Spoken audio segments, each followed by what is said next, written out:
Science की MCQ class में स्वागत है।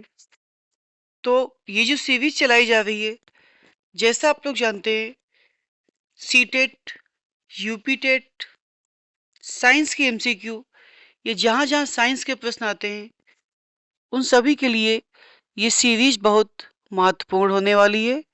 तो देखते हैं फर्स्ट क्वेश्चन। इसमें पूछा गया है कि कौन सा ब्लड ग्रुप यूनिवर्सल डोनर है।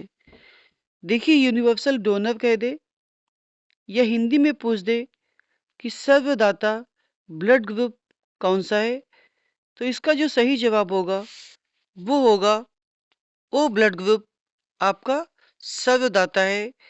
ये देखिए, इसका जो आंसर दिया है कि जो सर्वदाता ब्लड ग्रुप वो आपका ओ है।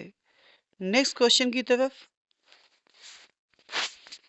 अभी यहाँ पे क्या पूछा था? सर्वदाता पूछा था।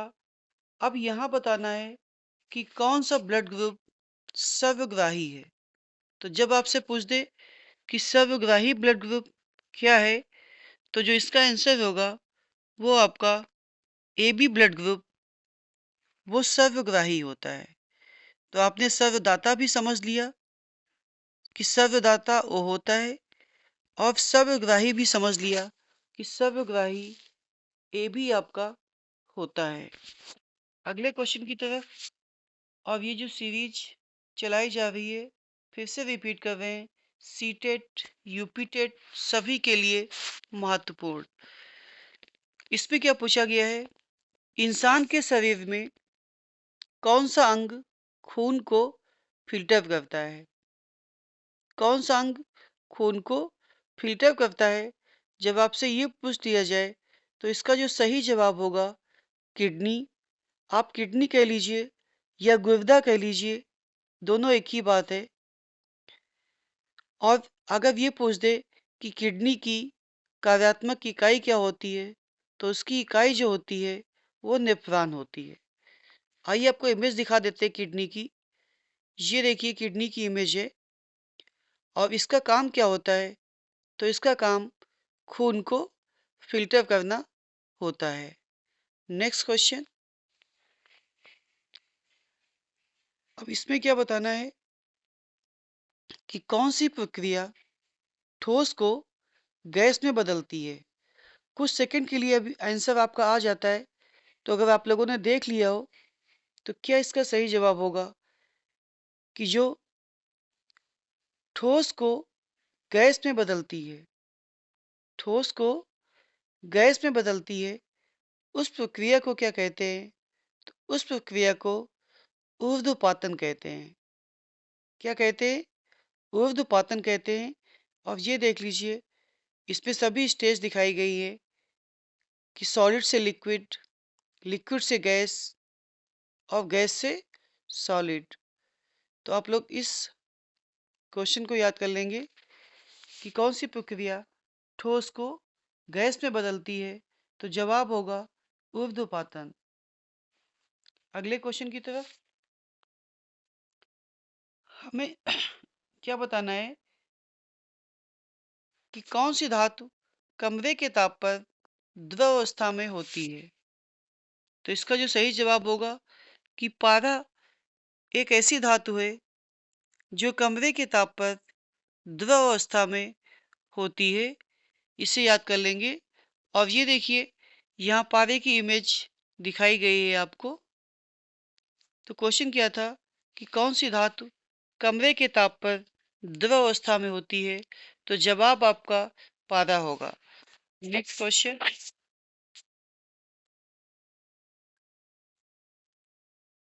कौन सा टिश्यू मसल्स को हड्डी से जोड़ता है?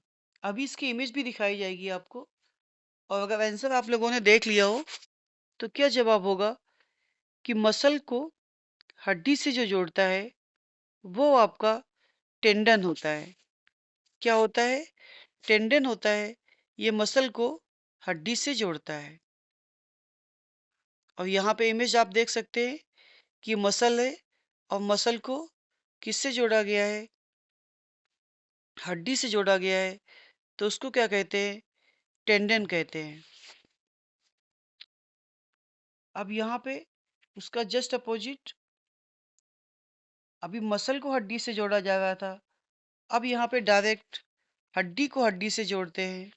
तो जब हड्डी को हड्डी से जोड़ते हैं तो इस घटना को क्या कहते हैं? कौन सा टिश्यू इसके लिए जिम्मेदार है? तो इसके लिए जो जिम्मेदार टिश्यू है वो आपका लिगामेंट है।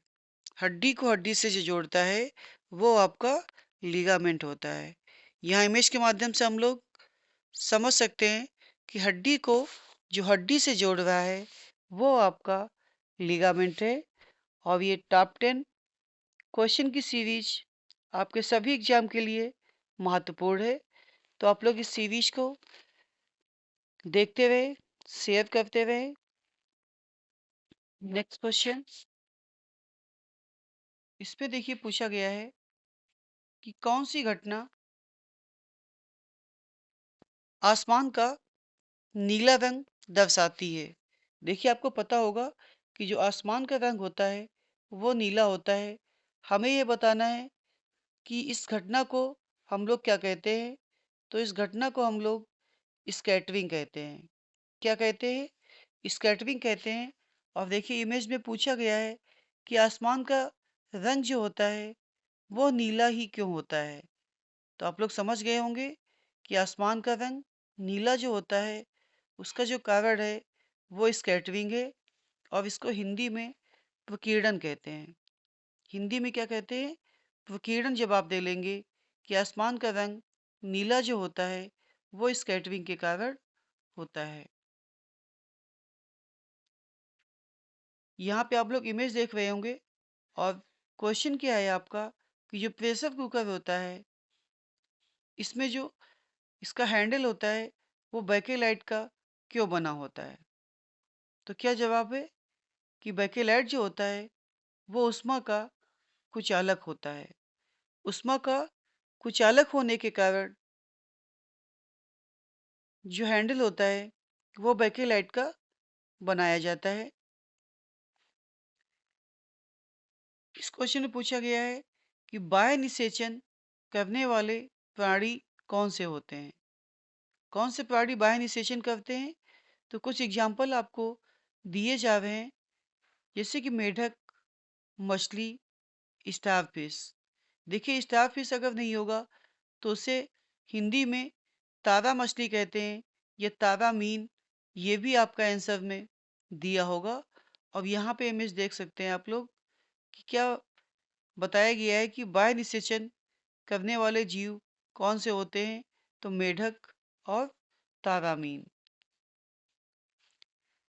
ये क्वेश्चन आपका पहले बताया जा चुका है।